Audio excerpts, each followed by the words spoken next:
kindly call everything to order. Your Excellency, Your Royal Highness, Your Excellencies, colleagues, lords, ladies and gentlemen, thank you very much for all coming to the Emirates Society this evening for a talk and a conversation with Dr. Anwar Gargash.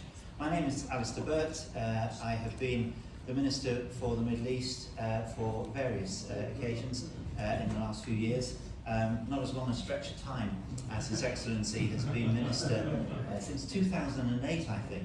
I think sometimes I've been around the region for a while, but it's nothing compared to Dr. Anwar Gargash.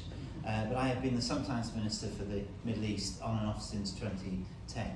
And having retired from Parliament at the last election, I'm now the Honorary Chairman of the Emirates Society, an honour I very much appreciate, and it's a pleasure to be here in the presence of the Ambassador of the UAE to the United Kingdom and of various colleagues and to listen to Dr. Gargash. Dr. Gargash is more than just the Minister for Minister of State at the Ministry of Foreign Affairs in Abu Dhabi. He's become a personal friend. We were both in post during the events of 2011 onwards, and I've valued hugely the experience which he has brought in conversations with me, and increasingly recognised the way in which he is held in esteem and respect by others. I think Dr. Anwar Gargash is now an indispensable part of the international network. He speaks and writes fluently about the issues that affect the Arab world, which, as we all know, are complex and deep-seated, and with no great certainty as to where everything is going in the future. As he indicated, he's been in post for since 2008, which is more than a decent length of time. Educated both in the United Kingdom and in the United States, at a university I won't mention in the United Kingdom, but it wasn't Oxford, and in Washington. So he comes both with a distinguished academic record and background, and also a strong business background from family interests in the UAE, but has applied himself and been a foremost advocate for the UAE since he's been in post. So what we'll do is Dr. Anwar will speak. His lecture and speech is on the record, but then we will get to Q&A, and if you don't mind, that is off the record for journalists who may be present. With that, and we welcome the Dean of the Court, Khaled, who has come to join us, which is great. I'm sure there'll be a seat for you, Ambassador. But with that, can I introduce Dr. Anwar Gargash, and I look forward both to his talk and your questions. Thank you very much.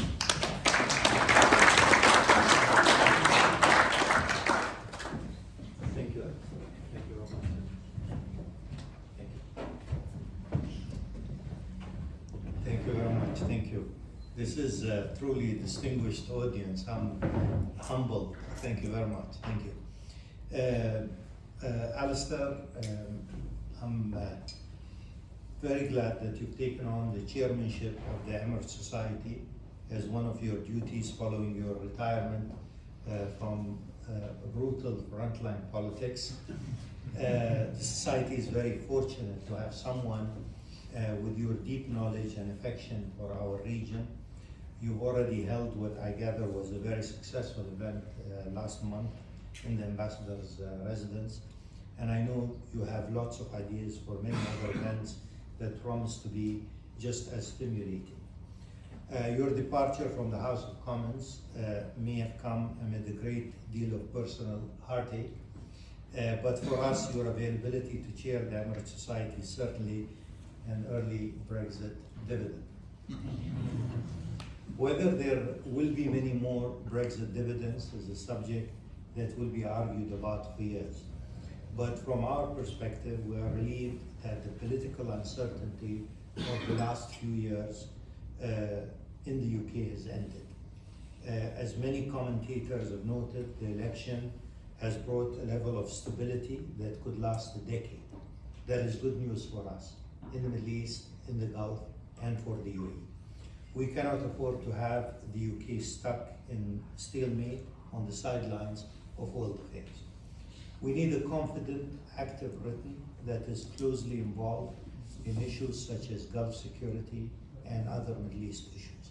That is a role we in the UAE have valued for nearly half a century, ever since we came together as an independent federation in 1971.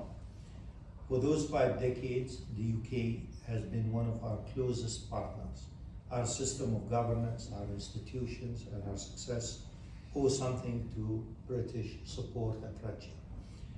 The tradition continues this year with Expo 2020 in Dubai. Few other countries have been as supportive as the UK.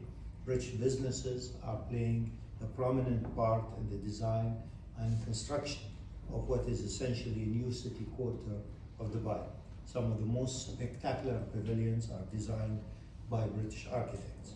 Expo appeals to the UK for the same reason that it appeals to us. Both our countries believe in open economies. We both know that free trade raises the prosperity of our people. We both see ourselves as economic hubs of a world system in which the UAE does 500 billion in trade every year. So we are delighted that the Prime Minister Boris Johnson wants the UK to be a catalyst for free trade. We will support him in this. Already we are the UK's 4th largest export market outside of Europe, with more than 17 billion pounds in bilateral trade. We want to increase that figure, and that's our target of 25 billion pounds of bilateral trade with the UK. So an early GCC-UK free trade agreement is, from our perspective, extremely important. But this relationship is not only about trade, but more than that. We already have a large and vibrant British community of 107,000 residents in the UAE. We have visitors of about 1.5 million, tourists and other visitors from the UK. We have 10 British universities that have set up campuses in the UAE. This relationship could be even closer. For example, we want Emiratis to come to the UK in greater numbers and to enjoy the same hassle-free convenience that British visitors to the UAE have through our visa on arrival system. But we are building on broad foundations for the UAE and the UK. Don't just believe in open economies. We also believe in open-minded, tolerant societies. We are proud of the cosmopolitan nature of our society based on centuries of trade with the rest of the world and the vision of our founding fathers. Today, the UAE is home to over 9 million people of all nations and faiths. Such a society only works if tolerance is hardwired into it. 2019 was marked as the year of tolerance in the UAE. We were not just marking what we have achieved so far. We were also showing how seriously we take efforts to inoculate our own people against the virus of extremism. We want our young people to embrace a worldview that is proud of our own traditions, religion, and culture, but it must also be appreciable and at ease with other cultures. It is an idea exemplified by the opening of the Louvre, Abu Dhabi, a universal museum of all cultures.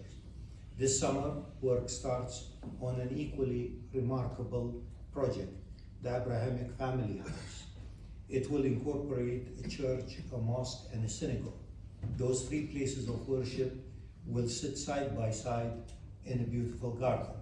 This is a message of tolerance in an otherwise very difficult period for our region. Year after year, Arab youth surveys found that the UAE is the country that the region's youth wants to live in and work in. Because they can't all live in the UAE, they will demand changes so that their societies become more like our experience. This gives me hope that we can build a better governance framework for the Arab world. It is a framework that should be suited to our particular history, whilst at the same time being in line with much of the global best practice. It can bring social harmony and it can create prosperity by improving competitiveness in an increasingly global world. One example is the success of Careem, the Middle East car hailing application. Only in the UAE, within the region, could 3 foreign individuals come up with a clear vision like Careem, develop it, and sell it to Uber for $3 billion.